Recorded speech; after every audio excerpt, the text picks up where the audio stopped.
siku hiyo ni Kristo Yesu. Lakini pia injili ni nini? Tukaona kwamba injili ni habari njema kuhusu kile ambacho Yesu amewafanyia watu walipokwenda msalabani. Imani ni kutangaza kile kilichofanyika tayari msalabani. Injili ni kudhihirisha haki ya Mungu. Yesu hakututuma tuhubiri Biblia. Hili ndio swala lingine la muhimu sana ambalo tunatakiwa tuelewe. Yesu hatakututuma tuhubiri Biblia. Biblia ni mkusanyiko wa vitabu. Sawa? Na mkusanyiko ule wa vitabu, viko vitabu vya Agano la Kale, viko vitabu vya Agano Jipya. Sivyo? Sasa injili ni nini? Ndiyo, naweza kukubaliana na wewe kusema kwamba ilihubiriwa hata katika Agano la Kale. Kwa namna gani? Kwa kimvuli, nitakubali. Lakini injili ni nini? Katika Agano Jipya tunaweza tukasema, sikutaja matendo ya Agano la Kale, sikusema Musa alipasua bahari ya Shamu, sikusema kuta za Yeriko zilianguka kwa kelele, na mengine. Sikusema Elia alisimamisha jua. Hayo ni matendo ya Mungu katika Agano la Kale. Si injili. Injili inazungumzia kitu kimoja ambacho ndani yake kuna vitu vitatu. Injili inazungumzia mtu mmoja ambaye ndani yake anaelezeka kwa vitu vitatu. Injili ni habari njema inayohusu kile ambacho Yesu alipokwenda msalabani amewafanyia watu. Na hili ndicho tulichokuongea, tunazungumza na dada yangu hata hapa. Tukanasema kwamba hata maombi ni lazima tuwaambie watu Yesu amefanya nini juu ya hicho tunachotaka kuomba msalabani. Kwa hiyo tafakari kwanza upate matokeo kabla ya kuomba. Na ndio maana hautakuwa omba. Tafakari Yesu alipokwenda msalabani amefanya nini juu ya hicho tunachotaka kuomba. Kwa mfano, nataka nipone. Yesu alifanya nini alipoenda msalabani kuhusu uponyaji? Utagundua kwa kupigwa kwake umepokea uzima. Utawaza, pengine nataka uchumi wangu ukae vizuri. Uchumi wako ukae vizuri, ndio. Okay, mimi nilifanyika maskini ili niwe mwana matajiri. Okay, nataka baraka. Kristo Yesu ndiye baraka yetu. Kwa hiyo wewe unakuwa tu sio unatafuta baraka, ila wewe mwenyewe umekuwa ndo baraka. Yaani wewe ndio baraka. Ndicho tunaambiwa Ibrahimu kwamba nitakufanya wewe uwe baraka. Na alifanyika kuwa baraka kwa mzao wake, ambaye kweli hakuwahi kaa ndani ya Ibrahimu, ambaye leo mimi anakaa ndani yangu. Tulikuwa tunasoma hapo, mimi ndio nimepokea hiyo ahadi ambayo Ibrahimu aliahidiwa na kuipokea. Ila yeye aliamini kwa kutarajia, na katika kuamini kule aliamini kabisa perfect, kabisa kikamilifu. Ndio maana alihesabiwa ahadi hiyo ya kuamini kuwa ni haki. Lakini hakumpokea mwenyewe. Haleluya. So tulivyoona hivyo vitu kwa sehemu fulani hivi, tukaona vitu baadhi, tukaona kwamba hata miujiza ambayo watu wanataka, usiombe miujiza. Unataka miujiza, wewe hubiri tu injili, kwa sababu miujiza iko ndani ya injili. Sivyo?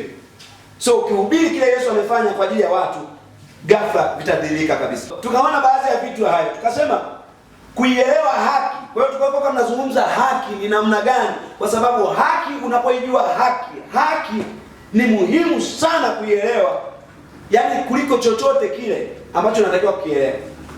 Kati ya hivi vitu ambavyo unatakiwa uwe navyo wewe kama muamini, kitu cha muhimu cha kwanza kuliko vyote ni kukijua wewe mwenye haki. Sivyo? Ukishajijua mwenye haki, umeshaenda eneo lingine. Kwa hiyo haki ni kitu pekee ambacho hata Mungu alikitoa cha kwanza kwa muamini. Kwa moyo mtu uamini hata kupata haki. Kwa moyo mtu uamini hata kupata haki. Na kwa kinywa ukiri hata kupata wokovu. Kwa hiyo ukiri ni uthibitisho wa nje wa kile ambacho kimetokea ndani. Ni uthibitisho tu. Kwa haki ndicho kitu pekee ambacho muamini anatakiwa akijue cha kwanza, kwa sababu Mungu ndicho anachokitoa cha kwanza. Kwa sababu ukijijua wewe ni mwenye haki, utaacha kutubu. Ukijijua wewe ni mwenye haki, utaacha kujitakasa. Ukijijua wewe ni mwenye haki, utaacha kujihukumu. Na ukiacha kujihukumu wewe, unaacha na kuhukumu wengine. So ndio uponyaji wa kwanza. Ndio maana anasema hivi, msimame mbele zangu kwa ujasiri. Maana yake huwezi kuwa na ujasiri bila kujijua wewe ni mwenye haki. Ujasiri tutathibitika kwenye maisha yako wakati unajijua wewe ni mwenye haki, ndipo ujasiri utakapothibitika. Na ndio maana hata somo linaloendelea Jumapili ya kwamba kujijua ulivyo ili uthibitike ni muhimu sana. Unaweza asifiwe sana. Kwa sababu ukiwa unajihukumu huwezi kuwa na ujasiri. Kwa ujasiri unakuja tu wakati hauwezi kujihukumu kwa jambo lolote. Na mwenye haki ni mtu ambaye ameshajithibitisha kwamba yeye hana matatizo, hana shida yoyote, hana mapungufu, yeye ni mkamilifu, hakuna chochote kile ambacho kinamfanya asiwe mwenye anavyotakiwa kuwa. Ndio maana anasema hivi, nasi tuna ujasiri hata siku ile ya hukumu, kwa sababu kama yeye alivyo ndivyo tulivyo na sisi. Sasa tunaposema kama yeye alivyo ndivyo tulivyo na sisi, maana yake yeye ni mjasiri juu ya mambo yote. Imetupasa pia sisi kuwa wajasiri juu ya mambo yote, kwa sababu kama yeye alivyo ndivyo tulivyo na sisi, halafu sisi bado tuna hukumu wengine, bado hatuna ujasiri, ni uongo. Kwa hiyo moja ya hatua mojawapo ya kuonekana mtu amekuwa ni kuwa jasiri, kwa sababu wao wamjuao Mungu ni jasiri kama simba, lakini wao wasiomjua hukimbia pasipo kufuatwa na mtu.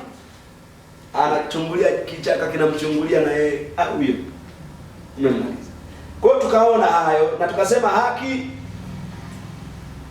ukijua haki kuna kudhihirisha na maisha yako yanakuwa katika hali kubwa sana. Na tulipindi nataka tuende haraka haraka, kwa hiyo sitakuwa narejea nyingi sana ili iwe inatupa nafasi ya kusogea mbele. Kwa hiyo kabla ya msalaba watu walikuwa wanatafuta haki. Kabla ya msalaba watu walitafuta sana haki, sivyo? Kwa njia nyingi na kwa vitu mbalimbali na kwa hali mbalimbali na kwa maelekezo tofauti. Lakini baada ya msalaba hatutafuti haki, sisi tumekuwa haki. Amen. Mfalme huwezi atafuti ufalme, yani tutafanya ufalme kwa tayari wewe ni mfalme.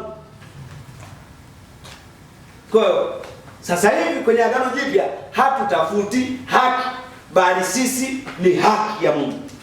Maana tumepokea haki kwa njia ya imani.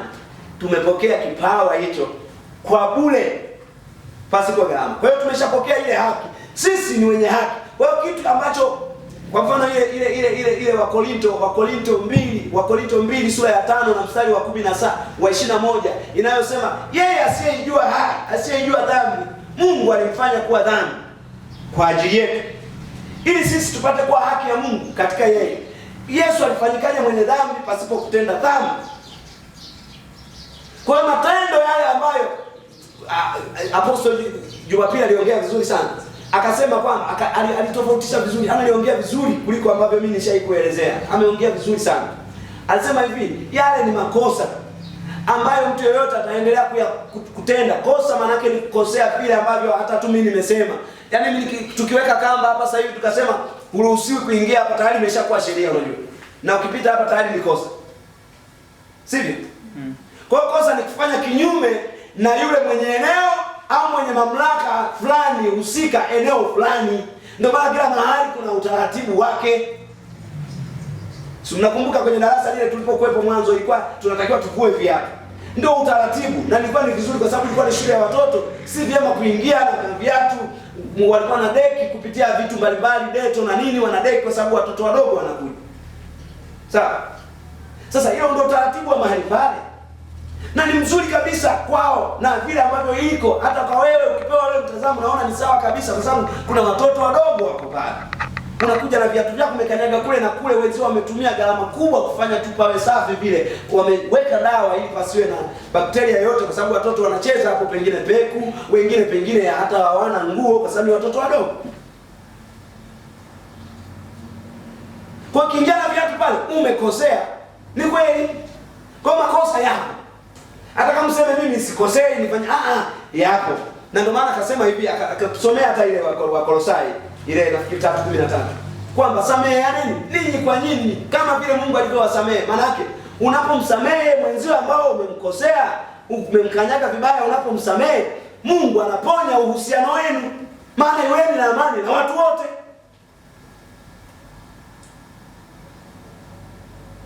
Kwa hiyo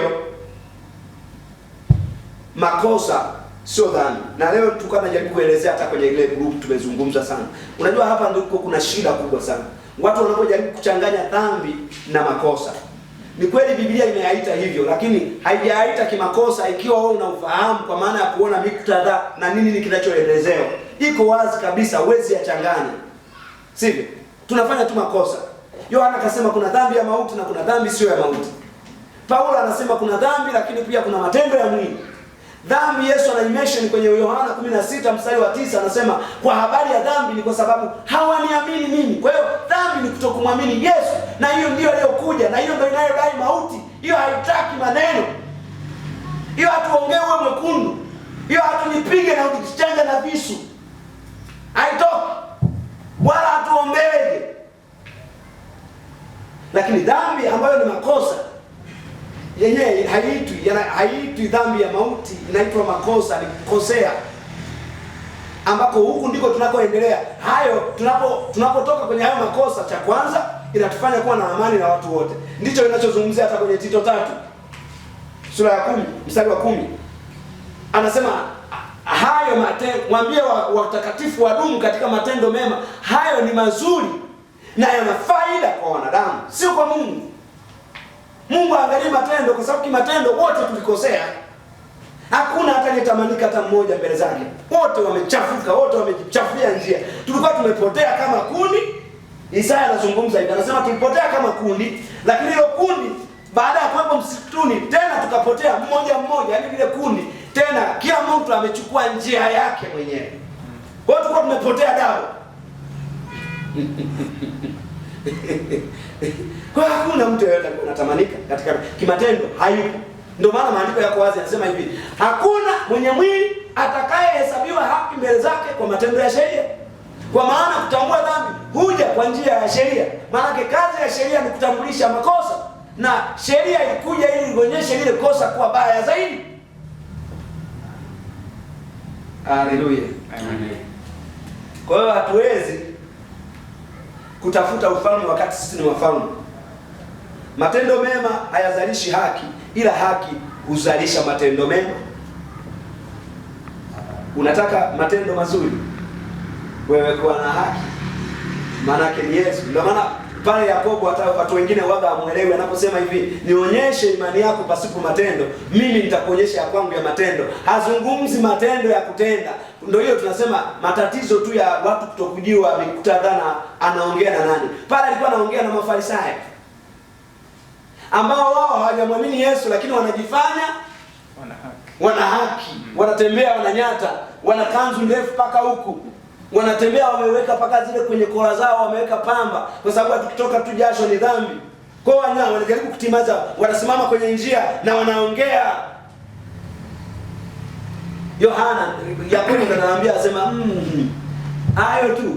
Mimi naweza nikaweka mkono wangu juu ya mgonjwa na akatembea.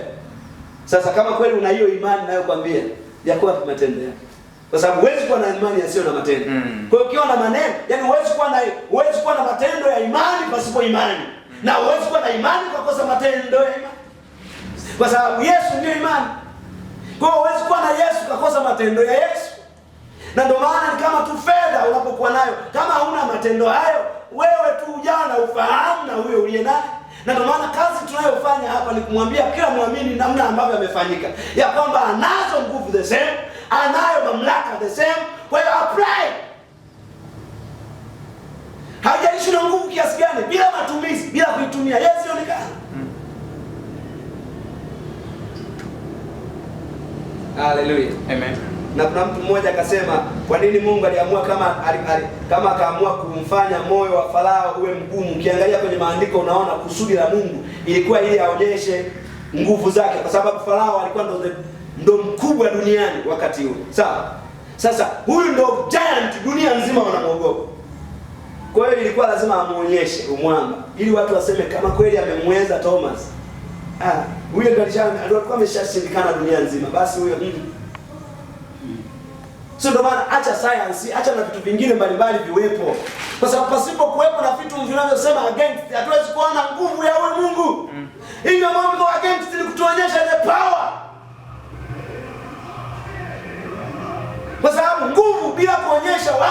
kufanya nguvu hiyo ionekane, huwezi iona. Nguvu lazima kwa kuna mahali ambapo inaweza kupimika kwamba nguvu hii inazidi nguvu nyingine. Haleluya. Amen. So tusogee kidogo. Kuielewa haki kutakufanya wewe kuwa na dhamiri ya haki badala ya dhamiri ya dhambi. Yaani kuijua haki, kujijua wewe ni mwenye haki kutakufanya usiwe na dhamiri ya dhambi tena, ila kutakufanya uwe na dhamiri ya haki. Ndiyo ile Yohana Petro wa kwanza sura ya 2 na mstari wa 24. Yeye mwenyewe alizichukua dhambi zetu juu ya mti, tukiwa wafu kwa masuala ya dhambi, tuwe hai kwa masuala ya haki. Kwa kuielewa haki kuna kufanya uwe na dhamiri ya haki badala ya kuwa na dhamiri ya dhambi. Kwa sababu kinachotesa leo watu ni sin conscious kwenye mind. Okay? Kuwa hai katika dhambi mara kwa mara huondoa nguvu zako, furaha yako na ujasiri kutoka katika maisha yako, inakuibia.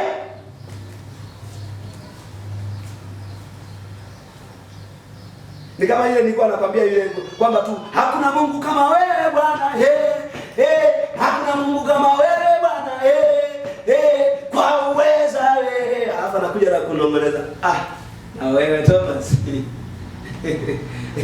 Nasikia hakuna Mungu kama wewe Bwana. Hauweza wewe. Kwa nini unafanyaje bwana?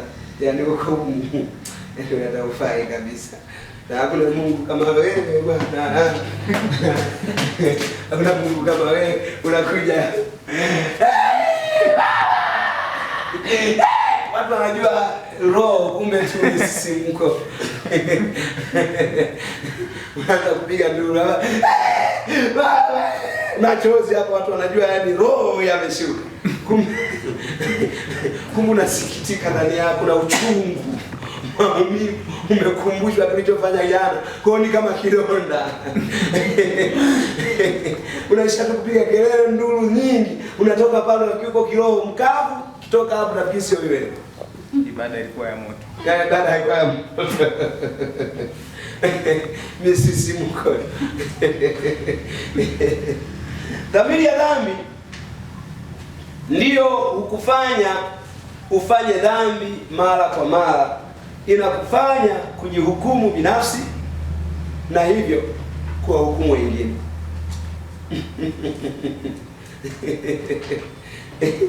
Okay.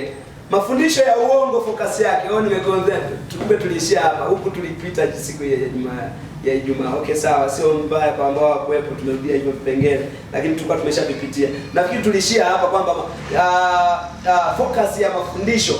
Focus au kitovu cha mafundisho ya uongo ni nini? Sawa? Hebu tuone. Moja. Kanisa limekuwa na nguvu sana kuwafundisha watu ni namna gani wamefanya, yaani vile ambavyo wamemkosea Mungu na ni nini wafanye tena ili Mungu awaridhie, zaidi kuliko kuwafundisha namna ambavyo wao wamefanyika ndani ya Kristo wanapoamini. Hicho ndicho kitovu cha mafundisho ya uongo. Na hapa ndipo Wakristo wengi wametegwa. Na ukiangalia hapa ndipo watu wanapoibiwa hela, kwa sababu unapotoa hujataka umeibiwa na imedondoka mahali. Mimi nakueleza hivi, huwa zinauma na kiuma inajulikanaga. Na wewe hapo unajua kabisa hii hajaenda mahali popote, nimeibiwa. Kwa nini nafikiri Kaini hakujua kwamba ile hela aliyotoa imepotea? Alijua, ndio maana toka na hasira ya kuua.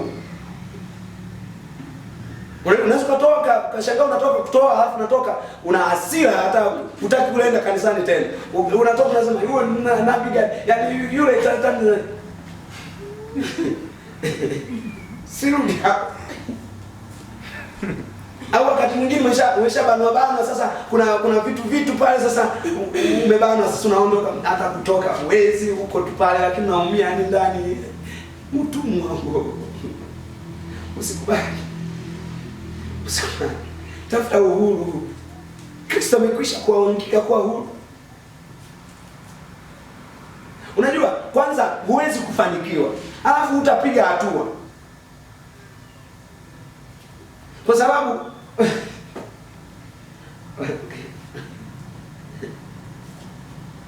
kwa hiyo hayo kitovu cha mafundisho yanajaribu kuonyesha haja yetu ya nini tufanye tuwe wenye haki. Dhambi inasisitizwa kwa nguvu sana, na mahukumu, yaani kuhukumiwa kuko sana usipotekeleza yale yanayotakwa, sivyo?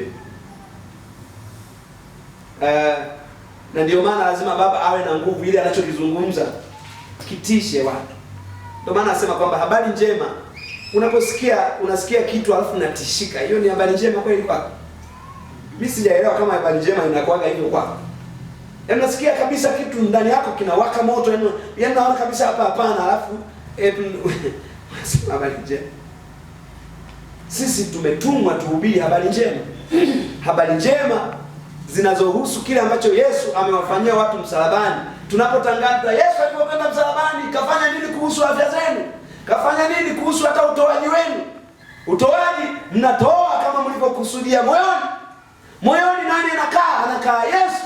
Maana kunatoa vile ambavyo Yesu anataka utoe.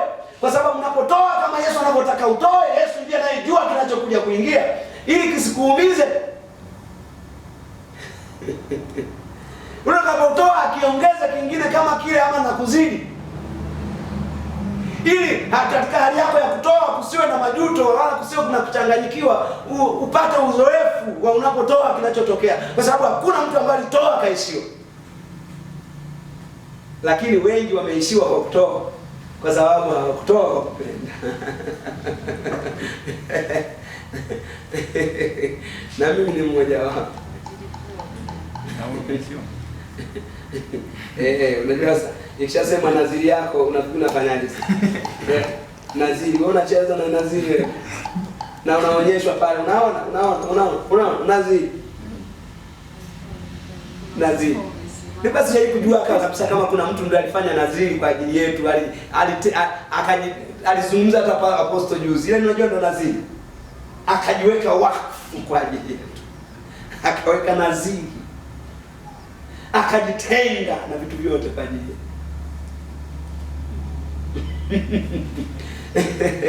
Akanajibia ni tamu sana. Sijui watu kani hataki kusoma sana. Usiweke hii divai kwenye viliba vikuu. Yesu alisema itavipasua. Alijua kabisa havina uimara wa kubeba hii. Ndio maana ukiangalia huwa nasema siku zote, angalia wewe kitabu cha Mwanzo kitoe, kwa sababu akihusiana na hayo mengine, mambo mengine ambayo tunaweza kumuelewa sana tu Musa huko. Sasa tukishamuelewa sana Musa, tunamhubiri sana Musa. Kwa hiyo inabidi tumuelewe sana Yesu, tumuhubiri sana Yesu. Angalia sasa, ukija hapa, angalia hapa na Biblia yangu iko kubwa. Angalia.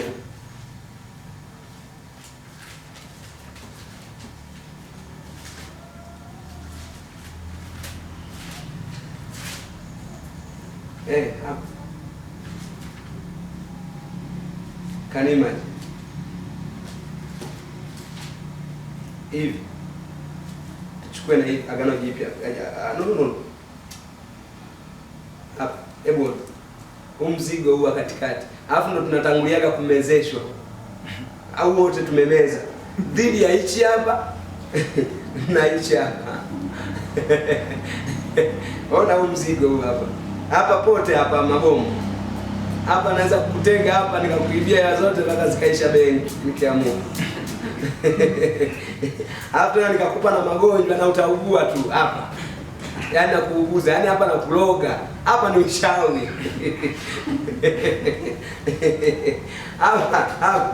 Hapa huu mzigo wote huu. Umeona? Yaani hapa nazungumzia kutoka mwanzo. Sawa? No. Mwanzo mwisho pale kwenye 40 na ngapi ile? Mwanzo mwisho waga tena nilikuwa nimeziacha 50 pale.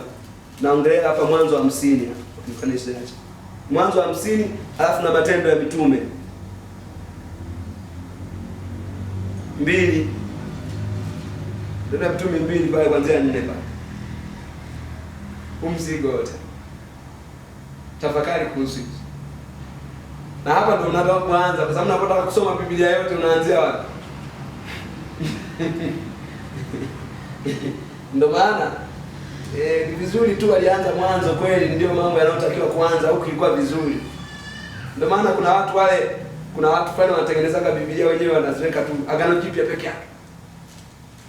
Sio waliwazaga nini wale watu? Au unakuta mwanzo na Agano Jipya. Mwanzo na Agano Jipya. Huyu anakuwa sahihi. Kwa sababu kisha soma mwanzo na Agano Jipya ukaja hapa, hakuna shida. Hapa sisemi usisome. Soma hapa vizuri tu. Kuna story nzuri sana za kina Yusufu.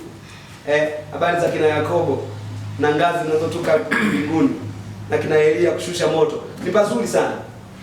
Sawa? Lakini kuna mambo ambayo yalikuwa yanafanyika hapa. Tunaposema ni picha ya haya, inakuwa rahisi sasa kujua haya kwa nini ni picha. Lakini mimi binafsi huwa najisikia na nimeendelea kujisikia hivyo mpaka leo. Nilikuwa nafikiri tu mwanzo nilipoanza kujua haya mambo. Lakini kwa kadri muda unavyozidi kwenda mbele, nazidi kujisikia kwamba wewe soma tu kutoka Warumi sana. Nenda na zile kule. Soma tu kule sana. Halafu njoo usome huku. Hamna noma. Hivi unajua hapo unatokea hapo, ukiwa unatoka hapa hivi kwenye barabara, si natokea huku hivi kwa kina Ima huku kule wapi kule? Kishiri. Inapanda mjini. Sivyo? Ukianza usema uende hapa tena uende Kishiri kwanza. Utazunguka. Na unataka kwenda mjini, unaenda Kishiri kwanza, alafu tena ndo anze tena safari ya mjini. Na jioni usafiri wa kutoka kwenda Kishiri. Nakuhurumia sana. Kwa hiyo tunaenda town. Kishaenda mjini kule mjini najua kuna mambo mengi. Kuna mpaka ramani, unaweza kununua kaona Kishiri hapo, kaizoom. Haleluya. So sina shida na Agano la Kale, lakini na shida na tafsiri ambayo inaweza kautaji kwako na ikakupotezea muda. Na hicho ndicho amezungumza Paulo kwenye maandiko karibu mengi ambayo hatuwezi kuyazungumza. Okay? Tuone kanisa, jambo la pili. Okay.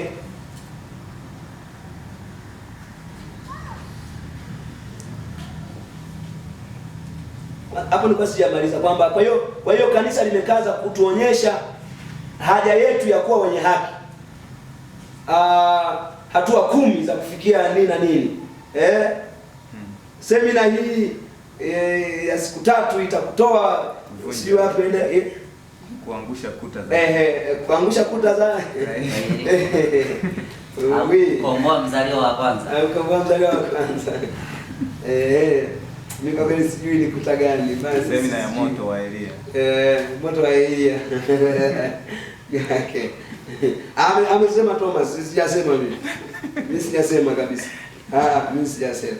Kwa hiyo kuna kutokuweza kwetu kumpendeza Mungu, lakini pia watu wanakaza sana kutuonyesha kutokuweza kwetu kumpendeza Mungu.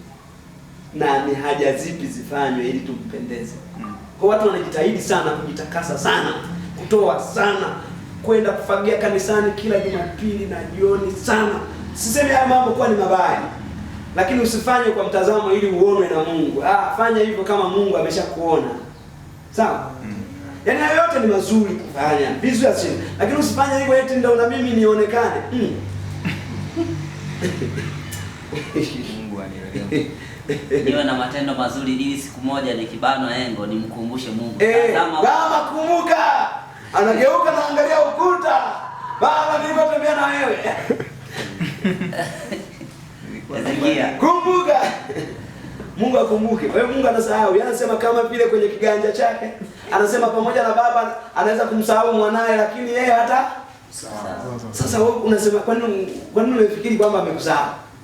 Sasa limekuwa dhaifu sana katika kutufundisha sisi kujijua tulivyo sasa katika Kristo baada ya kuwa tumeamini. B, na jinsi haki inapatikana kwa kufanya, na jinsi haki inapatikana, yani kwamba ili haki uipate ndo hayo sasa. 3 kavu. Mlimani sana. Kama kule alikokuwa anakwenda mama Esther kule. Yaani mama yule mjasiri. Sijai kuona. Tushaenda naye sehemu fulani. Yaani mimi nilikuwa namwangalia yeye, tunasema jamani, kweli Mungu kama anatafuta hivi. Sisi tulikuwa tunaweza kidogo kwenye kuruka yale mawe. Jamani. Mama anateleza na pia tunamdakia huko. Kanyaga hapo. Mnamtafuta Mungu. Tukafika hapo tulikuwa tunatakiwa tulale mahali fulani kuna wavuli. Mimi nikasema tulale tu hapa. Hivi hatukulala siku ile ya kwanza pale. Tulala pale. Tulala siku ile ya kwanza tulala pale kwa wavuli. Si pale chini. Ya tulala hivi, ziwa ndio hilo limeenda juu limetambaa hapo hivi tunalala hapo. Kwa hiyo tulipotoka palikuwa pa kupandisha, yani unapanda juu mawe, alafu chini kuna mawe makubwa unajua. Alafu chini kuna maji. Yani maji yamepita kabisa kote, unaweza kudumbukia. Umeona? Kwa hiyo sasa ni kushikana, yani kuvutana. Nikamwangalia na sasa. Kweli kuna watu wanajua kumtafuta Mungu. Mama anamtafuta Mungu. Yaani ni kweli siku nilienda na kuwaza sana. Umeona? Tukaenda kule, yani kule hata kama umekata moto, hakuna msaada kwa sababu hata zile boti zinazopita hivi. Yaani huku kuna jiwe kubwa refu hapa watu pige kelele vipi hakuna mtu anaweza kusikia. Sawa. Kwa hiyo tunageukia ziwa moja kwa moja kule. Sijui nielezee. Yaani tulienda kule mama yumo tu. Alafu na mimi nilisema tuana kanzu fulani kubwa kweli, kubwa. Unajua zile kubwa. Naweza mkavaa watatu hapa. Unapaka zile kamba zile yani mama Esther sasa ndo alikuwa ananikumbusha juzi. Wewe siku moja. Yeye mtakimbia. Kwa hiyo najifunga ile sasa na ndio nakuwa wa kiroho hasa. Yaani kama kanzu ile kama Yesu aliyokuwa amevaa sasa. Sasa sikia nikipiga magoti hapo. Masaa. Na nena tunaunguruma tu. Na.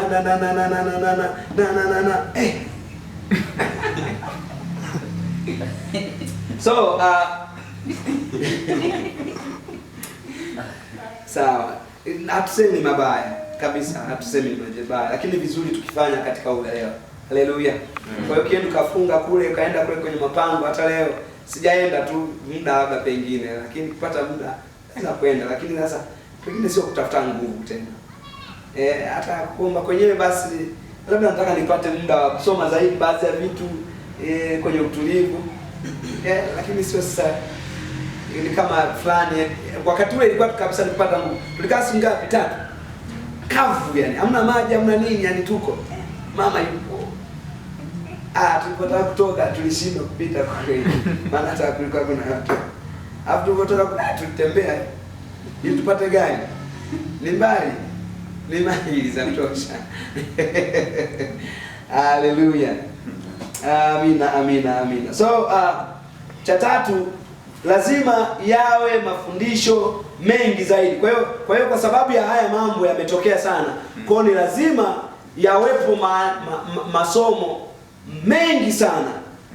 Sawa? Mengi sana yanayohusu haki ili watu wajue hiki. Kwa sababu imeingizwa kwa muda mrefu na kwa wingi. Sasa haitatumika siku chache kuondoa hii sura. Na wakati mwingine unajua kuna watu leo kuna siwezi mimi kuzungumza, lakini kuna mtu anasema ni fulani aisha anahubiri Grace vibaya. Ukimsikiliza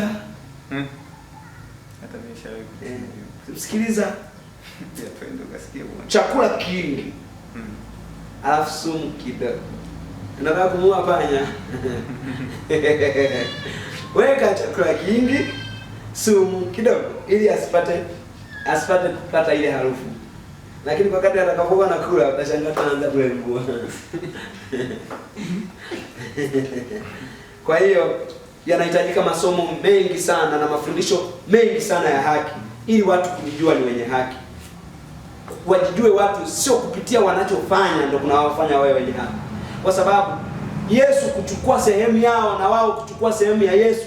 Yesu aliadhibiwa kabisa kuhusu wao. Yaani Mungu aliadhibu kabisa dhambi ndani ya Yesu. Vizuri ndio. Aliadhibiwa kabisa mpaka kalia. Kilio kibaya kabisa kwa sababu kitendo kibaya kilitokea kwake. Maana hakuwa amewahi kuachana kwa kipindi chochote na Baba. Kitu ambacho kilimuumiza sana ni kuachana na Baba. Mungu wangu ni mahali pekee ambapo nasikia, ni mahali pawili tu kwenye Biblia utakuta kwamba pale anaposema ninaenda kwa Mungu wenu ambayo ni Mungu wangu. Na hapo kwenye msalaba, Mungu wangu, mbona umeniacha? Hakuna mahali popote utasikia Mungu Yesu anamuita Baba Mungu.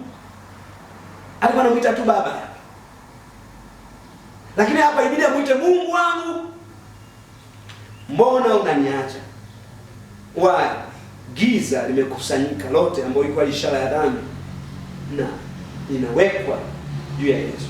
Kwa hiyo Baba, ili abaki na misingi na misimamo yake pasipo kulegezwa, aiadhibu dhambi ndani ya mwili wa Yesu bila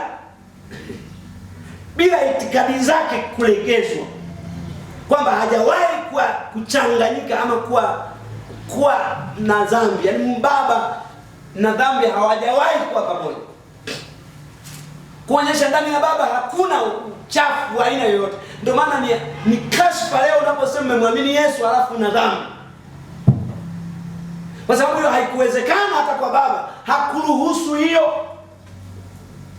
wakati ambapo dhambi zote ni kama zimebebeshwa juu yake, ili mlazimu atengane na mwanae, wakati anaiadhibu dhambi ndani ya mwili wa Yesu, alafu itikadi zake za utakatifu wake alivyo mtakatifu zibaki bila kulegezwa. Ndio maana ni hatari sana leo unapoweza kusema mtu amemwamini Yesu halafu ana dhambi, anajitakasa. Ni kashifa. Yaani unataka kusema yani kwamba wewe na Yesu mmechanganyika pamoja na ni kitu kimoja, lakini wewe kama na dhambi maana yake na Yesu ana dhambi, si ndivyo? So watu tayari wanajua kwamba wamefanya dhambi na wanahitaji kujua jinsi ya kuondokana na dhambi. Kwa hiyo watu tayari wanajua ni wenye dhambi. Kwa hiyo usijaribu kuwaelezea watu kuwa ni wenye dhambi. Wanajua tayari na wanataka ni namna gani waondokane na kufanya dhambi. Waondoke kwenye dhambi, tokeje, watu wanatafuta hiyo. Kwa hiyo wanajua, usiende kuambia kuhusu dhambi zao. Wanajua mpaka hukumu atakayoipata. Kwa hiyo sababu ya kwenda kuelezea mtu kuhusu dhambi zake anajua. Mwelezeni namna gani anaweza kutoka pale. Na sisi tuna habari tu njema kwenye eneo hilo. Ndio maana hutaki kubeba aina yoyote ya taarifa au habari ya mauti wala ya hukumu wala ya vitu vingine. Beba tu habari njema. Na habari njema ni kuhusu kile Yesu amewafanyia wapo alipoenda msalabani. Kwa hiyo hata kama mtu anatoka kutenda dhambi sasa hivi, mwambie Bwana, ndugu yangu usijali, hata hicho kilichotoka kufanya sasa hivi, Yesu alipokwenda msalabani alikichukua, muamini uokolewe. Na maana hakuna mtu yote ataenda jehanamu kwa sababu ya dhambi zake. Watu wataenda jehanamu kwa sababu ya kumwamini Yesu. Ndio maandiko yanasema. Hakuna mtu anaenda dhambi zake. Maana alichukua ya ulimwengu, wala sio ya Wakristo, ila ya ulimwengu mzima. Kwa hata wao naona hawajaamini ni wenye dhambi waliosamehewa. Maana Mungu kuhusu dhambi ameshapatanishwa, ameshasamehe. Mungu haadhibu dhambi hiyo mara mbili. Ilitosha. Alimwadhibu mwanae, alilia, ndio alimwadhibu, ndio alimwadhibu sawasawa, hata akalia. Je, naona unapochukua hatua sehemu ya Yesu inakuwaje? Ndio, na wewe unapokea vyote ambavyo Yesu alikuwa navyo mpaka unalia. Unaliaje? Unasema, Baba, mbona umenibariki hivi? Mbona umenipenda hivi? Mbona ulinisamehe hivi? Yaani hivi. Ndio maana leo ukishtuka kupitia kwenye kujua haki ilivyo unasema, Baba, yaani ni hivi kweli? Ndio maana ni rahisi mpaka imekuwa si rahisi tena.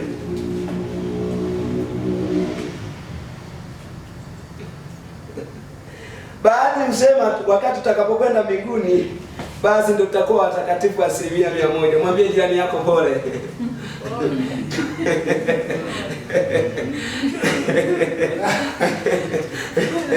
Kama na wewe ni miongoni mwao.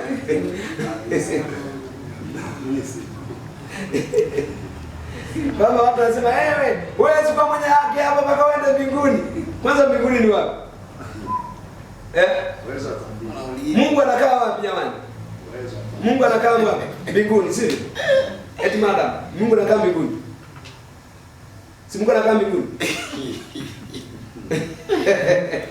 Mungu yuko ndani yangu. Mungu yuko ndani yako. Yeah. Kwa hiyo tayari uko mbinguni, si? Yaani mimi ni wa mbinguni. Sasa kama Mungu anakaa ndani yako na wewe hauko mbinguni, basi yeye ndo ameacha mbingu sasa. Sasa kumbe Mungu akai mbinguni. Nikiwa naendesha pikipiki, mbingu inaendesha pikipiki.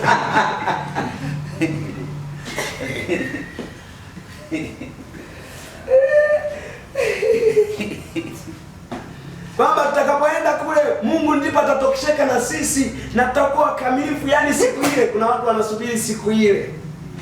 Jamani, ufahamu mwema uleta upendeleo. Watu wanasubiri siku ile eti ndio wawe na furaha, wawe wenye haki, wawe watakatifu.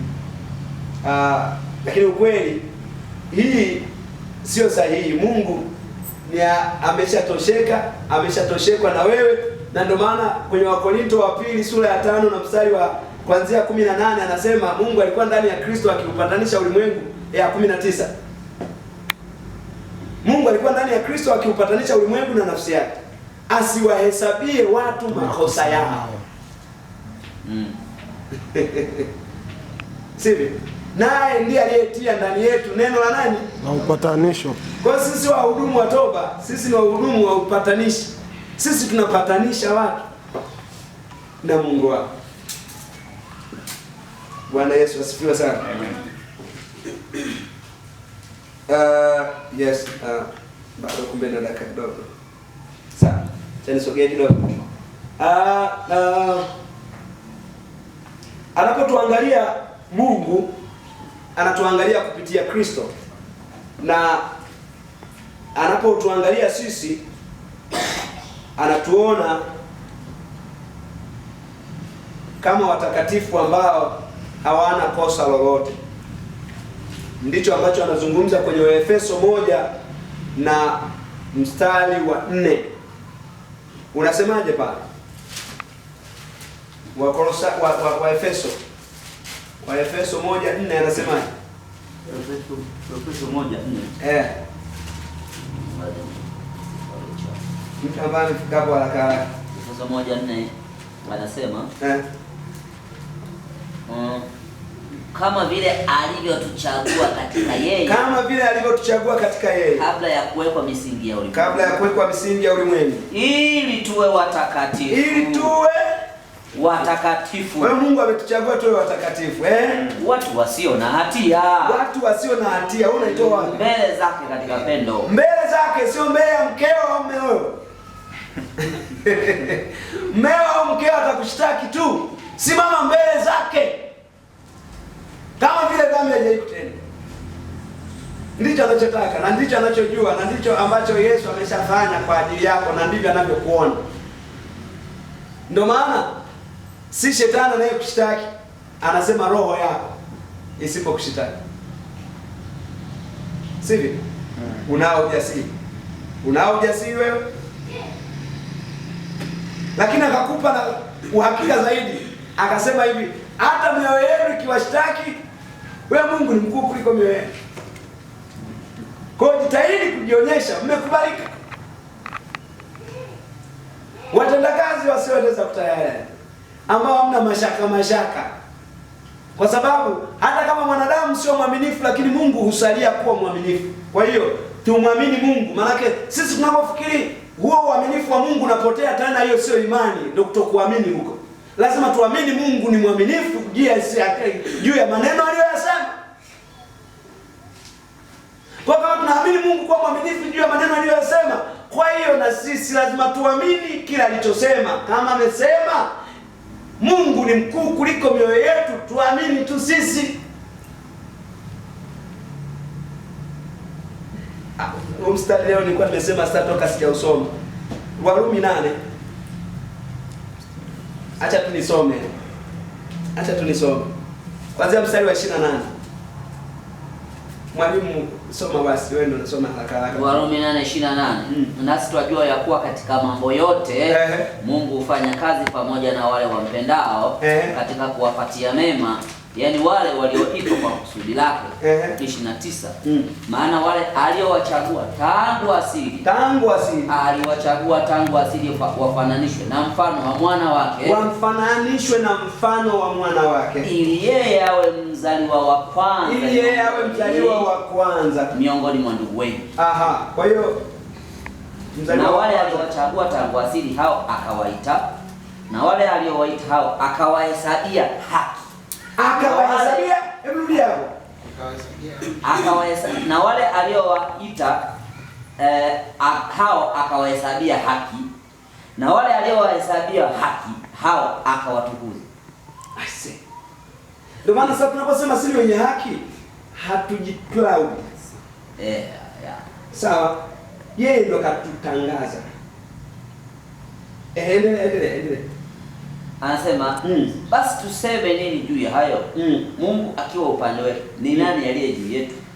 Yeye asiyemwachilia mwana wake mwenyewe, yaani ambaye hakuamua kumwachia mwana, alimtoa kwa ajili yetu. Bali amtoa kwa ajili yetu sisi sote. Atakosaje kutukirimia na mambo yote? Atakosaje kutukirimia na mambo yote? Maana anataka, ni Paulo anajaribu kuelezea wanaojaribu kudoubt kwamba wamepata kitu fulani, kitu kingine hawajapata, ni udhaifu. Kwa Yesu ni tambalale. Milima iko fahamuni mwetu, namna ambavyo hatujafahamu kwamba tumepewa yote, kwamba kila kitu ndani ya Kristo tumepewa. Kwa ufahamu tulionao kuhusu Yesu, naamua matumizi ya kumtumia. Ilimpendeza Mungu kiaminifu wote kwa jinsi ya mwili ukae katika Yesu. Wakati ulipofika, alivijumlisha vitu vyote ndani ya Kristo. Alafu anasema hivi, kila ahadi ya Mungu ndani ya Kristo ni ndiye, na katika yeye ni Mungu apate kutukuzwa kwa sisi.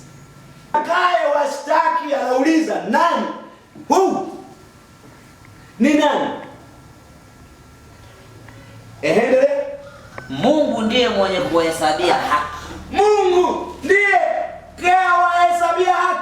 Mimi wanajaribu kusema hivi, unajua ni rahisi sana watu kuamini wamesamehewa, lakini ni vigumu sana watu kupokea huo msamaha. Hili ndio tatizo lilipo barabarani. Lakini waliompeleka walikuwa wachache. Ni kama mnapomkamata mwizi, si wote wanaomfikishaga polisi, wanafika na wachache. Wengine wao wamepiga kidogo, wamebakia kule njiani. Sasa wale wachache waliomfikisha kwa Yesu, alipofika Yesu akachora chini, na alipokuwa anachora chini akagusa mioyo yao kwamba juzi wewe ulikuwa Sengerema, ulifanya the same. Wewe ulikuwa Msoma, umefanya hivi, lakini wewe kukamatwa. Ila wewe umekamatwa, lakini amefanya tu vile vile ambavyo ulifanya. Hata msemeje, Yesu ndiye kaniachia baba. Hello. Yesu ndiye kasema niende. Ambie tu. Najaribu kuona furaha ile mama ilivyokuwa. Je, unao ujasiri wewe unaambiwa umesamehewa hivyo the same kama yule? Unao ujasiri wa kutembea hivi? Hicho ndicho tunachotakiwa kuwa nacho. Tumesamehewa, tuwe tayari kupokea msamaha. Na tufurahie kwamba kweli tumefurahi, tumesamehewa, na tutembee kama watu waliosamehewa. Na kuona ni wenye haki kwa sababu Mungu ndiye kaamua kutuhesabia haki. Sisi. Okay, malizie. Niko mbali sana. Sasa nani? Niko mbali sana. Ni nani atakayehukumia adhabu? Nani? Yesu ndiye aliyekufa. Yesu ndiye kashakufa. Naam. Na zaidi ya hayo amefufuka. Na kwa zaidi ya hayo kule kaburi liko wazi. Naye yuko mkono wa kuume wa Mungu. Oh my God. Tena ndiye atakayetuombea. Soma vizuri. Tena ndiye anayetuombea. Wewe unaomba nini? Unaomba? Anataka kubadilisha step. Wewe unasema unaombea nchi. Yesu alikuwa mbali kidogo. Unaombea uchaguzi.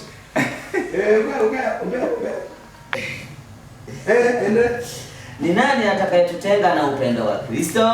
Nani huyo? Je, dhiki? Sasa huko tunaenda kwenye namna gani uweze kupoteza wokovu. Huko sasa tusiende kwa sababu ajenda yetu sisi haiko huko.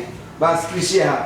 Nitaka tu uone hicho, na nafikia hatua ya pili tutaendelea siku ya Ijumaa.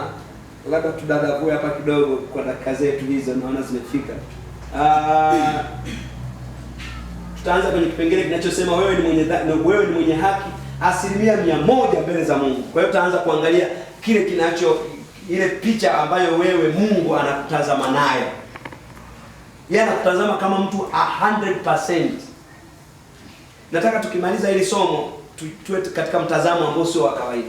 Bwana Yesu asifiwe sana. Amen. Ni somo ambalo tutakiwa tumeanza nalo mwanzo kule, lakini Mungu ashukuriwe kwa sababu hatukuanza nalo, lakini mmeimarika katika kiasi hichi.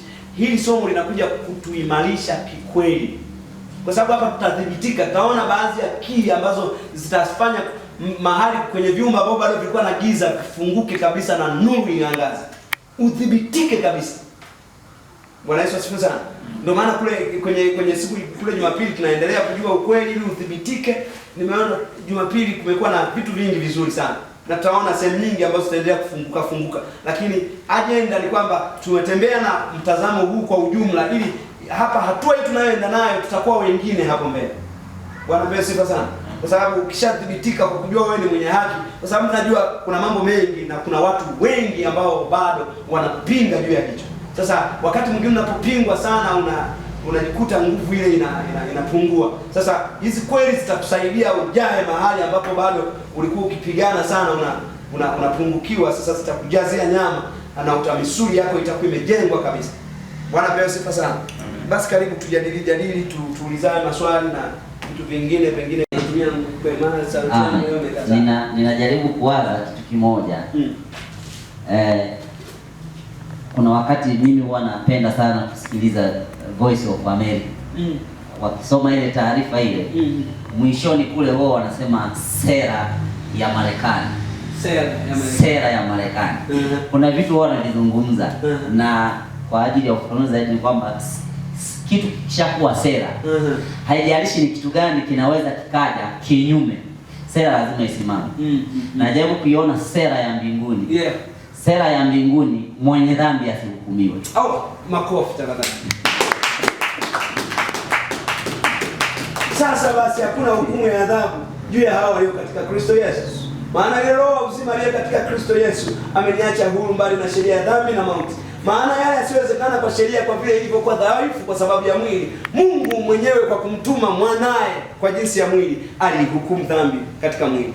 Hukumu manake hukumu manake ni kwamba imesha nini? Maamuzi yameshatolewa. Sawa? Maamuzi. Yes. Maamuzi yameshatolewa. Kwa hiyo judgment. Yes, imeshatolewa. Yaani kama ni mahakama imeshasema umeshapigwa ndani. Imegongwa maisha. Kila mtu anagonga kile kinagonga wamepiga kile hapo hapo tayari. Hakuna kubadilisha. Kabisa. Kwa hiyo kwa sababu kwa hiyo nikawa na tafakari mbali hivyo. Lakini kitu kingine nikaanza kujifunza pia, kumbe Mungu hivi vitu ambavyo ametuumbia hivi, tuna watu tunaishi nao, kuna vitu vinatokea katika mazingira yetu ya kawaida. Kumbe nikagundua kuna kitu Mungu huwa anawasiliana na sisi, ni lugha ya Mungu. Ndio maana naelewa sasa pale anasema kwamba Kristo bila kufundisha kwa mfano hakufundisha chochote kabisa. Kwa hiyo alileta katika mazingira ya kawaida haya tunayoyaelewa. Kwa mfano nikaangalia pia mfano wa tuseme mama kwa mtoto wake au baba kwa mtoto wake. Nina mtoto anaitwa Gabriel.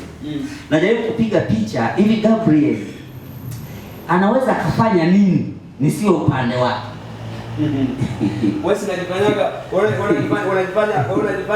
unajifanya unajua nilikuwa nazungumza ni watu wanajifanyaga wao ni wenye hekima zaidi ya Mungu. Yaani kama wewe huwezi kumkataa mtoto wako kwa sababu amefanya chochote alichofanya. Yaani kwa nini unafikiri Mungu anaweza fanya? Yaani hata kama ungemkamata bwana, tumemkamata ameiba. Wamlete kwangu. Unajua na dhambi kubwa kanisani sio nini uzinzi. Hivi mtoto wako kimpa mtoto wa mtu mwingine mimba unafanyaje? Kwanza unamkataa. Yaani unakuwa sio kwako. Yaani nitafanya jitihada. Kama wale watu wakimleta, nitamwambia jamani, mnataka nini? kama ni hela nitatafuta, nitawapa. Nataka tu mtoto wangu awe salama. Ndo sera. Mimi kwa hiyo naona sera ya mbinguni ni hiyo, mwenye dhambi asihukumiwe, mwenye dhambi mwache. Tena naongeza kitu kingine kama nalikumbusha hapa. Katika Agano la Kale kulikuwa kuna kwenye baraza kulikuwa kuna watu ambao walikuwa wanakaa mkono wa kushoto, kuna waliokuwa wanakaa mkono wa kulia. Sasa mkono waliokuwa wanakaa kwenye baraza kwenye mkono wa kushoto, wale ndio walikuwa wanamkosoa mtu ambaye amesimama pale, mtuhumiwa. Walikuwa wanajenga hoja za hukumu, sivyo? Za kumgandamiza. Za kuonyesha makosa aliyokosea na adhabu anayotakiwa kupewa. Lakini waliokuwa wanakaa mkono wa kulia, wao ndio walikuwa wanatetea kuonyesha huyu hana hatia na anapaswa kuachiwa. Ndio maana tunaposema Yesu amekaa mkono gani? Wa kuume wa Mungu. Na anafanyaje? Anatuombea. Sasa kina nani walio upande wa kushoto wanaokuhukumu wanaweza kumshinda Yesu mbele ya baba yake kutetea?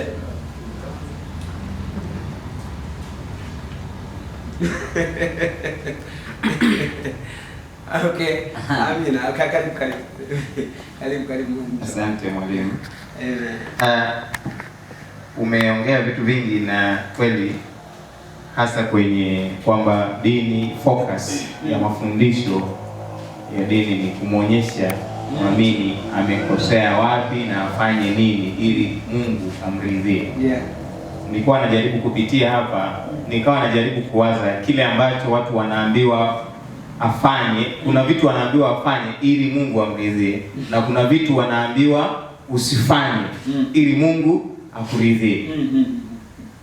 Mfano mzuri nilivyojaribu kusoma hapa, nikaona kana kwamba Paulo hapa sijui alivifupisha tu, lakini mimi nikitaka kusoma hapa nataka niviongeze kidogo ili vionekane jinsi ambavyo kule kwenye Biblia, kama hilo fungu lilo lionyesha lile libando likubwa lile pale, jinsi linavyoua watu. Nilikuwa naangalia hapa Kolosai wa 2 mstari wa 20 mpaka 23. Inasema, basi ikiwa mlikufa pamoja na Kristo, mkayaacha yale mafundisho ya awali ya ulimwengu. Najaribu kuliona hilo bando sasa, mafundisho ya awali hayo ya ulimwengu. Yes. Kwa nini kujitia chini ya amri? Kama wenye kuishi duniani.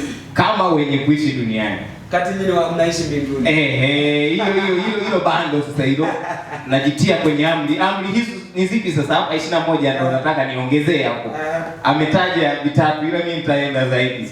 Nafikiri Paulo alikuwa anatumia hekima pia kuficha hiyo.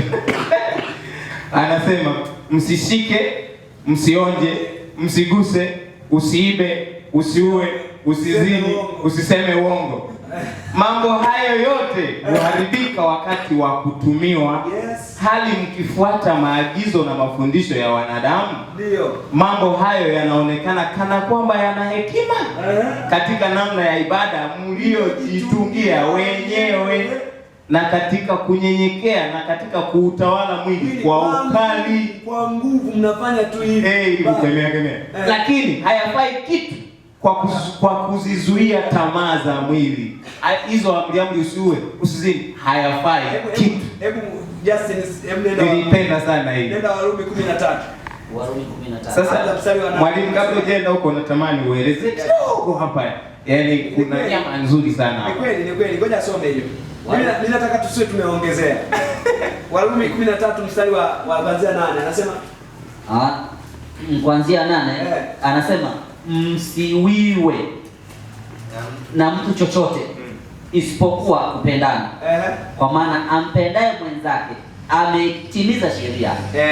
Msana wafuata. Maana kule kusema usizini, usiue, usiibe, usitamani, na ikiwapo amri nyingine yoyote, hatujahitaji hapo kama nilivyosema Thomas, inajumulishwa katika neno hili ya kwamba mpende jirani yako kama nafsi yako. Kila akili ya kwa Yesu ni mwana wa Mungu, Mungu kaa ndani yake naye ndani ya Mungu, na kwa sababu hiyo tumefahamu pendo linalo Mungu kwetu sisi na kuliamini. Mungu ni upendo, naye akae katika upendo huyo ukaa ndani ya Mungu na Mungu ndani yake.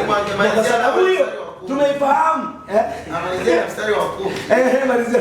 Pendo halimfanyii jirani neno baya, basi tendo ndilo utimilifu wa sheria. Na Wagalatia 5 mstari wa 14. Galatia 5:14. Anasema kwamba maana torati yote imetimilika katika neno moja, nalo ni hili: mpende jirani yako kama nafsi yako. Yeye anayekaa katika upendo anakaa ndani ya Mungu na Mungu anakaa ndani yake. Ndio maana sisi na yeye tu roho moja naye, kama yeye alivyo ndivyo tulivyo na sisi, tumeungana naye. Na tunapoletewa hizo sheria, manake tunajaribu kututoa ndani yake. Sisi tuko ndani yake na tunao upendo, na kwa sababu hiyo tukikaza, na ndio maana tunasema kwamba target yetu inapokuwa kujua wenye haki na kuielewa haki kwa nguvu, maana yake tunaondoka kwenye kujihukumu, kila kitu kinakosa nguvu kwenye maisha yetu. Sasa ndo tunaanza kuishi kama wenye haki ambao sasa tuna upendo, na tunapokuwa na upendo maana yake tumetimiza mengine yote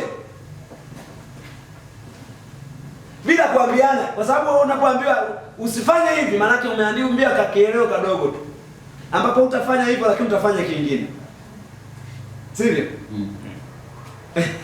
Kwa hiyo sasa, ili uache kabisa, yani neema inakufanya uache kila kitu, tena bila kuambiwa uache, kwa sababu yenyewe inafundisha. Tito 2 na mstari wa kuanzia 10 Tito 2 kuanzia mstari wa 12, neema ya Mungu iwaokoao wanadamu wote imefunuliwa, nayo yatukataza mabaya na kutufundisha. Kwa hiyo unapoiamini neema, maana yake sasa unaishi kwa neema, na ukiishi kwa neema, amri hizo zote za Mungu zinazozungumzwa zinakuwa ndani yako, na haufanyi automatically ujinga. Inakuwa tu si kwamba mzee wa kanisa anioni ama mchungaji, lakini haufanyi kwa sababu wewe huyo uliye naye ndani yuko na wewe hapo, na hauwezi tu kufanya kwa sababu hauna hata hamu ya kufanya. Ndio maana Kristo Yesu ndani mwetu akiingia, anaondoa hamu ya kufanya kila kisicho sawa ndani yetu. Kwa sasa tunakuwa hatufanyi, sio tu kwa sababu fulani ananiona, sio tu kwa sababu ya nini na nini, ila sifanyi kwa sababu sina hamu ya kufanya, na sio asili yako, si asili yangu. Na ikaonekana umedumukia kwenye maji, haikufanyi uwe samaki. Toka tu kwenye maji ukauke, kwa sababu hiyo sio hali yako. Haleluya. Amen. Kuna mwalimu wangu mmoja anasema kwamba mtu akikukwaa mtu akutega ukajikwaa ukaanguka, tatizo sio la aliye huyo aliyekukwaa ukaanguka. Tatizo ni wewe uliyekataa kuamka.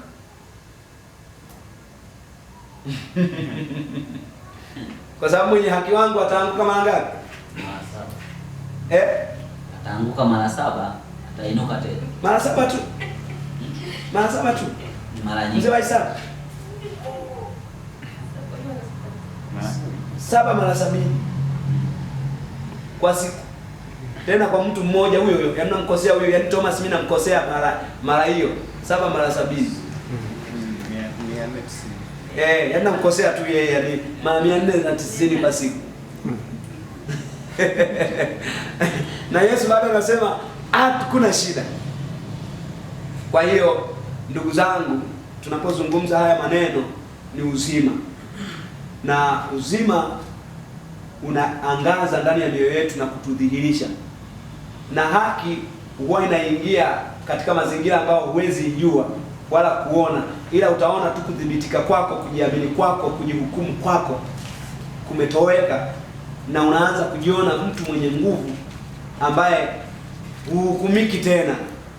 Ndio utafurahi. Leo wokovu umekuwa mzigo sana, kwa sababu hata watu wengi wamekimbia kanisani. Waliobaki kanisani wanafiki tu, maana wanakuwa wananyoshia vidole watu wengine wakati nao wanafanya hivyo hivyo kabisa. Nakwambia watu wengi ambao nakutana nao mtaani hawataki kwenda kanisani. Ukimuuliza anasema bwana na vimeo, ngoja nivimalize bwana, nitakuja. Anajua anachotakiwa kufanya, kwa sababu amekataa kuwa mnafiki. Kwa sababu huwezi kwenda kitola torati kwa kufuata sheria ukafikiri unamwabudu Mungu. Ni uongo. Haiwezekani. Haikuwahi kuwezekana tangu mbingu imeumbwa. Okay, cha mwisho labda tuchangie hapo kidogo. Chochote nataka nimkaribishe mwalimu wangu Lama aje atusalimie kidogo hapo. Haleluya. Labda mwalimu kingine ambacho na wiwa kukizungumza yes. Ni jambo moja kama ulivyotokezea watu wengi huwa tunafikiri kwamba utakatifu na dhambi ni vitu ambavyo mtu anaweza kuvichanganya. Kwamba kuna wakati anaweza akawa mwenye dhambi akajitakasa akawa tena mtakatifu. Tena akawa mwenye dhambi akajitakasa tena hivyo kuhamahama huku. Lakini kimsingi ni kama nuru na giza. Utakatifu ukiwepo, dhambi haipo. Dhambi ikiwepo, utakatifu haupo. Kwa hiyo kama ni utakatifu ni straight kabisa, mstari umenyoka utakatifu. Ndio maana Yakobo, ndio maana Yohana waraka wa kwanza wa Yohana sura ya 3 na mstari wa 9. Kwanza ukianza kwa mstari wa pale juu hata wa 5 pale. Lakini wa 9 ndio anasema hivi, kilichozaliwa na Mungu hakitendi dhambi. Yaani Yohana very clear. Kwa hiyo haiwezekani ukawa umeamini alafu tena ukatenda dhambi. Haiwezekani. Makosa ndio tunasema kwamba si dhambi. Makosa yapo. Sasa makosa na dhambi ni vitu viwili tofauti, ndio maana hizo tunapozungumza. Na makosa Paulo anasema hivi, nawaambia ukweli tangu mapema, wanayoyatenda haya hawataurithi ufalme wa Mungu. Hasemi ufalme wa mbinguni. Sasa ufalme wa Mungu na wa mbinguni ni vitu viwili tofauti. Ufalme wa Mungu ni faida ya wokovu hapa na mataji huko. Kuna mataji yanatusubiri. Hello. Lakini kwa hiyo ufalme, lakini ufalme wa mbinguni ndio kwa kuamini tu. Huko ndio unaishi huko mpaka sasa hivi. Ndio maana wewe si wa ulimwengu huu. Ila uko hapa kwa sababu umetumwa kama yeye alivyotumwa. Ufanye nini? Utangaze kile ambacho amefanya msalabani. Kwa hiyo ukweli ni kwamba ni fahamu zetu ndio zinasema tunaweza tukachanganya hivyo, lakini ukweli hivyo havichanganyiki kama ulivyosema. Ila akili zetu, kwa sababu huko ndani kuna milima huko. Milima huko. Kwa Yesu ni Kwa Yesu ni Kwa Yesu ni milima iko kwenye fahamu.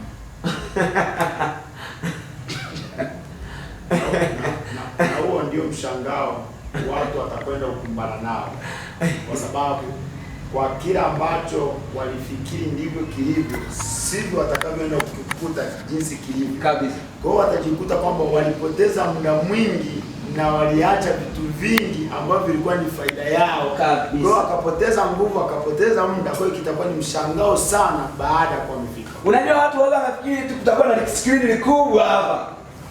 Kama yale airport yale yanaongea yaani kwamba Thomas akisimama pale eti mazizi yanaanza kuonekana hapa. Kwamba siri za kila mtu zitakuwa kwamba yaani yanapita pale. Hakuna kitu cha namna hiyo, asikwambie. Asikudanganye mtu yote. Hakuna screen fulani linaloonyesha eti makosa yako kule. Waliomwamini wasiomwamini wamekwisha. Hakuna unachosema pale. Ndio maana kuna vitu viwili vya hukumu. Kuna kile kikubwa cheupe kwa ajili ya wasioamini, na kuna kile cha Kristo ambacho wameamini. Hukumu ya walioamini ni kupewa zawadi zao, mataji. Natamani sana niwe karibu na Justin. Maana Justin anaonekana atakuwa na cheo kikubwa sana. Na wasiwasi naye sana. Atakusubiri. Atakuwa mtumishi wangu. Karibu ameitoa hiyo. Sema yeye atakuwa pale. So, ni kweli. Haya mambo ni mambo fulani. Kwa hiyo sisi tunayeamini hatutegemei hukumu ya motoni, sijui ya makolokolo gani mengine. Sisi hukumu yetu ni kwenye kiti cha Kristo kwa ajili ya kupewa thawabu tu. Haleluya. Amen. Basi tutaendelea na hiyo section, hiyo hatua ya pili. tuko kwenye sehemu ya pili ambayo tutaenda nayo. Okay, kuna maini mazuri sana ambayo tutaweza kuyapitia na kuweza kupata vitu vingi vizuri sana. Lakini yote ni kwa ajili ya Bwana. Bwana Yesu asifiwe. Amen. Sifa na utukufu sio zinarudi kwa nani? Kwa Bwana. Amenigusia kwa sababu kufundisha somo la worship as lifestyle. Na ndilo aswa nimeleta nikutane naye. Tutakapojadili, tutaangalia ni nini ambacho tunaingia kwenye darasa, lakini pia nimepokea hata nilipokuwa nikisikiliza. Bwana Yesu asifiwe. Amen. Unajua neema haiwezi cooperate kiusahihi kama kuna ukweli ndani. Kwa kama kuna ukweli ndani ya mtu, neema inaoperate kiusahihi. Na kama kuna elimu nyingine, utajikuta siku zote kama unapanda unashuka, unapanda unashuka. Lakini ukiyavua maganda yote ukabaki na kweli, na Mungu anakuzilisha kama kweli, kuna matokeo makubwa sana. Hallelujah. Yesu asifiwe. Amen. Kwa hiyo ni kitu kikubwa sana tukizungumzia sana. Na ni siri ya Injili. Upendo wa Mungu hasa kuelekea watu wengine. Yeah. Ukisoma tutatumia somo. Yeah. Soma Waefeso. Napendaga sana Waefeso 3 kuanzia 16. Soma mpaka 20. Alepata nisomee. Waefeso 3:16 mpaka 20. Awajalieni kwa kadri ya utajiri wa utukufu wake kufanywa imara kwa nguvu kwa kazi ya Roho wake katika utu wa ndani. Kristo akae mioyoni mwenu kwa imani, mkiwa na shina na msingi katika upendo, ili mpate kufahamu pamoja na watakatifu wote jinsi ulivyo upana na urefu na kimo na kina, na kuujua upendo wake Kristo upitao ufahamu kwa jinsi ulivyo mwingi, mpate kutimilika kwa utimilifu wote wa Mungu. Basi atukuzwe yeye awezaye kufanya mambo ya ajabu mno kuliko yote tuyaombayo au tuyawazayo, kwa kadri ya nguvu itendayo kazi ndani yetu. Bwana Yesu asifiwe. Kwa nini Mungu anataka kukirimia yote pamoja na Kristo? Unaweza kuchanganyikiwa, lakini ndio asili ya Mungu jinsi ilivyo. Sawa eh? Kwa hiyo tuamini kila ambacho tunafundishwa kwenye sahihi kabisa. Na ndio kweli jinsi ilivyo. Ndani yako hapo tunapozungumzia kwenye shini, basi atukuzwe awezaye kufanya mambo makubwa mno. Ni imani inayouishwa ndani yako na upendo wa Mungu. Ukisoma kwenye Galatia 5:6 anasema kwamba imani itendayo kazi kwa upendo. Sawa? Kwa hiyo imani inapopaleta katika maisha yako, Mungu, kuna vitu vingi sana ambavyo vitatokea kwenye maisha yako, hata ufahamu wako ulikuwa utambui kama vinatokea. Yeah. Hapa nazungumza kwamba kupita tuombaje, sio kwa sababu unaomba na Mungu anakutendea, hapana. Kupita tuwazaje, sio kwa sababu unawaza Mungu anakutendea, hapana. Ni kwa sababu Mungu ni upendo. Yes. Mungu anataka kufanya. Bwana Yesu asifiwe. Au lazimike kufanya chochote isipokuwa ni kuelewa upendo wa Mungu. Si kidogo, kuelewa kwa kina. Kwa kina. Ule na upana. Hata tena unazidi fahamu yako, kwani ukubaliana tu na Mungu na kurelax, Mungu upalete katika maisha yako.